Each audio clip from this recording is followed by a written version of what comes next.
değerli Səidə xanım Əşrəf qızının yaradıcılığından sənin həsrətin gözümdən getməyir. Bir an xəyalım səni görmək üçün pərvazlanıram. Yollara baxıram, pərişan, dalğın.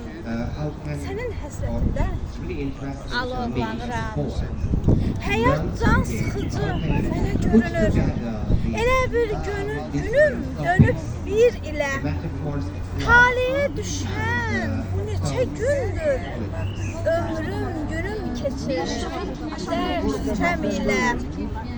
İl boyu çarpışdım öz talihimlə. Xoş günü qisməti vermədi mənə.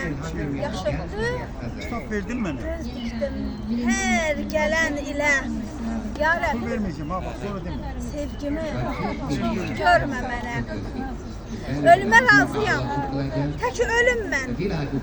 Yaşasın həyatda daima sevgim. Bu sevgi ruh verir, o mənə, məndən. Bunun istisinə qızınır qəlbim. Sanıram xoşbəxtəm, məni sevən var. Mənim atəşimə yanır özüm tək. Halıma yananım, məni duyan var. Eşqim bir ürəkdə, eşqim bir ürəkdə. Yaşa, sağ olun, sağ olun. Qirayət də gözəl.